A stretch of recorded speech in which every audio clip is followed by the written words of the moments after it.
Transparency in real estate. It has finally come. Transparency in real estate. Who pays the money? Who receives the money? Who follows the money trail? If you're interested in that, you'll love this video.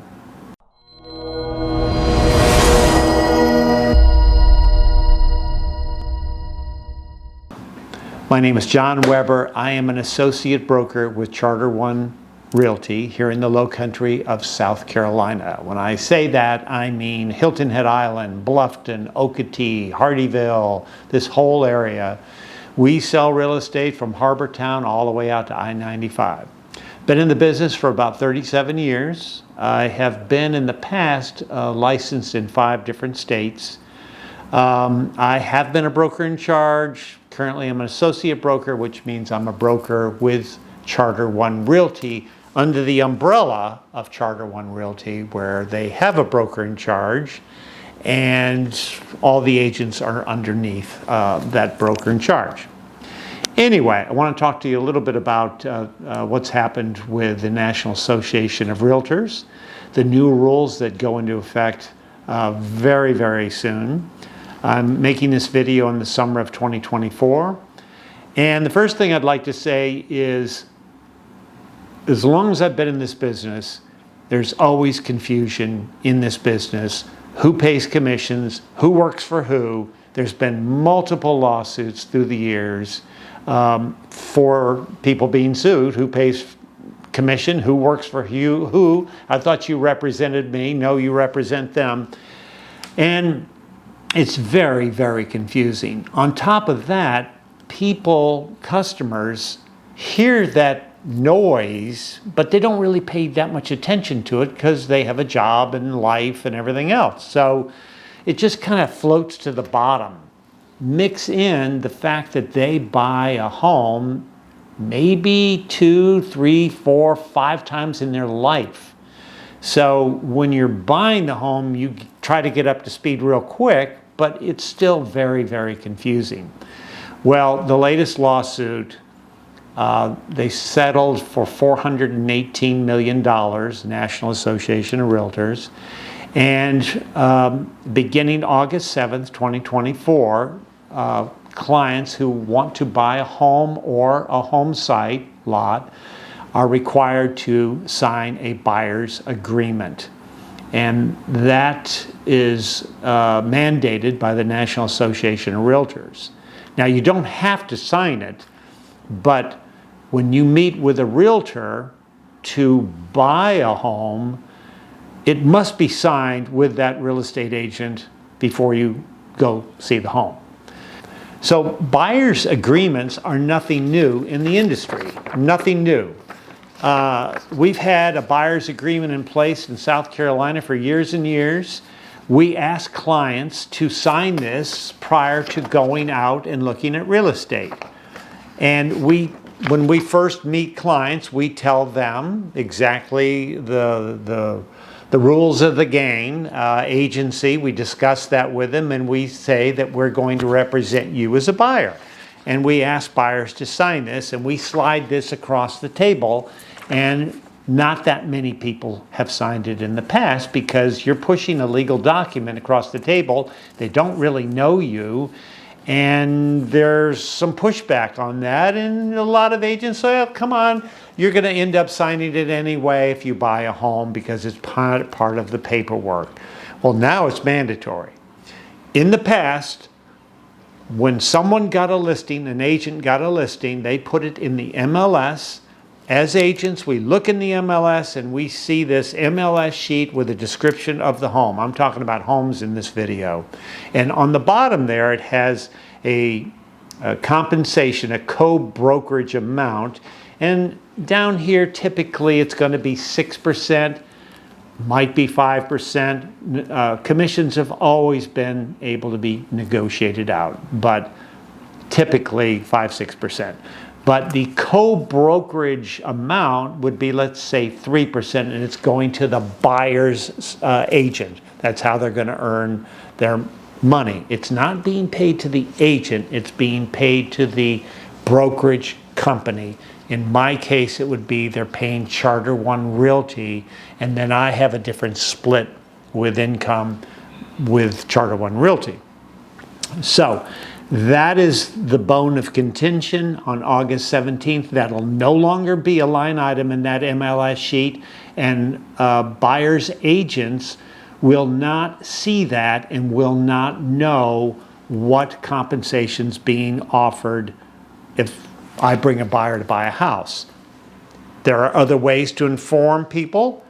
You could send emails, telephone, text, emails, whatever, to inform the buyer's agents in that market that, hey, I've got a home at 123 Main Street. It's listed for $500,000, and we are offering buyer compensation of 3%, 2%, $10,000, whatever it is, we can let the buyer's agent know, and that's how we would learn about it. So let's move that forward a little bit. You come into town, we've got the new rules of the game. You've got a list of 10 houses. You've looked on Zillow, beautiful. You hand them, let's just say it's me, I'm a buyer's agent. I look at it, yeah, okay, that house, this. I'm aware of some of this because I've received emails, phone calls, texts of buyer's compensation. Come to our house and we're going to pay the buyer's agency brokerage company. But I see a couple of houses on the bottom and I don't know about. And I look at you and say, are you willing to pay any commission if we go look at one of these houses and they don't offer buyer compensation? Are you willing to pay? And you look at me and say, no. Well, I'm in the service business. Like a lot of people in the United States, we don't really work for free. We're moving from a speed market, go, to a skills market where that real estate agent you're dealing with is going to have some skills to navigate the new rules, MLS, real estate in general, dealing with other agents. I could go on and on. So I'll call the agent, the listing agent, to see if they're offering buyer's compensation. How about that? And you say, okay. And if they say no, I'll say to you, we can go look at the house. It's fine. And if you love the house, we can put that in some type of an offer and negotiate it out. But if we're not able to negotiate it out, that means you're going to have to pay the Charter One buyer's agency fee. And let's say you don't want to do that, okay?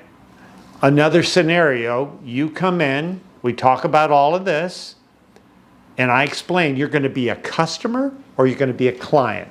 If you sign the buyer's agreement, I represent you. I look after your best interest.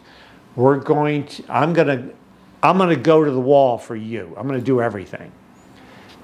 If you don't sign it, you are going to stay a, quote, customer in South Carolina, and let's say you leave. Well, we have 150 gated communities down here. You're going to go to Zillow.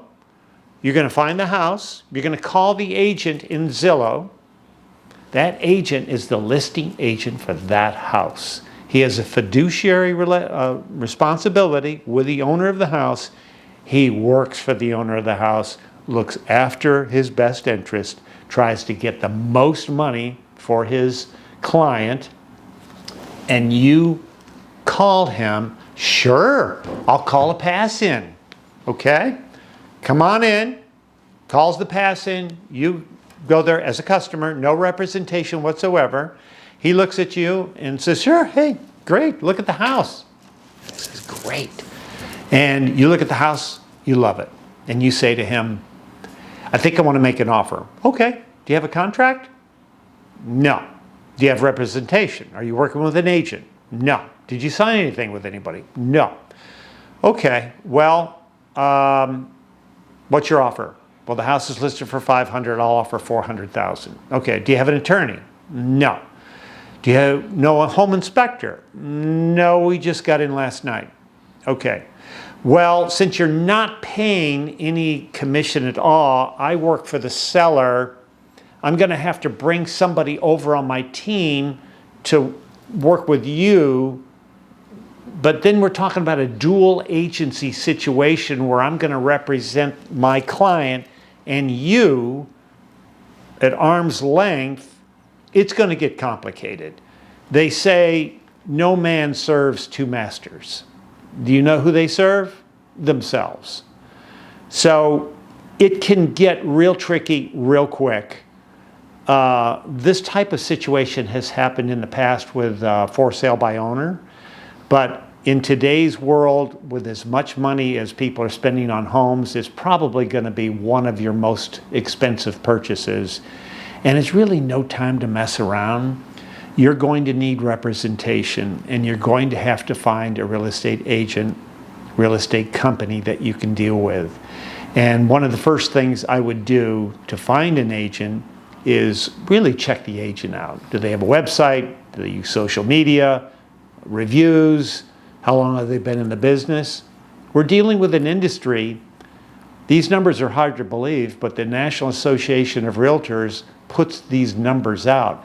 We have a 75% failure rate for new agents getting into the business in the first year. 75% seems kind of high. Within 3 years, it's an 87% washout. So don't get me wrong, there's plenty of great real estate agents around. When I deal with them, it is like a breath of fresh air. They're professional, they know what they're doing. I might be submitting an offer, we work together, it's awesome. But sometimes not all the agents are great. So do your homework, read what people ask you to sign, look for real estate agents or teams that are going to steer you in the right way. We have a program called Lowcountry Connect down here where we have a whole host of professionals that we refer business to. Insurance, attorneys, home inspectors, all kinds of people. So we'll take care of you if you come down here and you want to be represented by the John Weber team. We'll walk you through the buyer's agreement. We'll explain everything and try to make you feel as comfortable as can possibly be. But there's no way around this. If you don't like, if you sit with a real estate agent and they're maybe a little rough around the edges and they want you to sign that, you can go to another real estate agent, they're going to ask you to do the same thing. Every real estate agent all around the country is going by the new rules. So it's just kind of matching up personalities based on experience. It's a vibe, it's everything else. But I guess you could say, if I had to have my hip replaced, I'm going to do some research and I'm going to go to a really good surgeon with really good reviews, a lot of experience, they know what they're doing, because I don't want any screw-ups. I'm not going to go to a rookie. I'm just not going to do it. So anyway, come see us at the John Weber team. We will totally take care of you. We've got a lot of Google 5-star reviews. You can check us out. Check out the website, thejohnweberteam.com. And Charter One Realty, completely dominant in the Lowcountry. It's the second place company to us is way behind. So we completely dominate. So we'll take care of you. And if you have any questions, all the contact information is below. You can shoot us an email, call us, phone number's right down there, and we'll take care of you and walk you through this. Come see us. You will love it.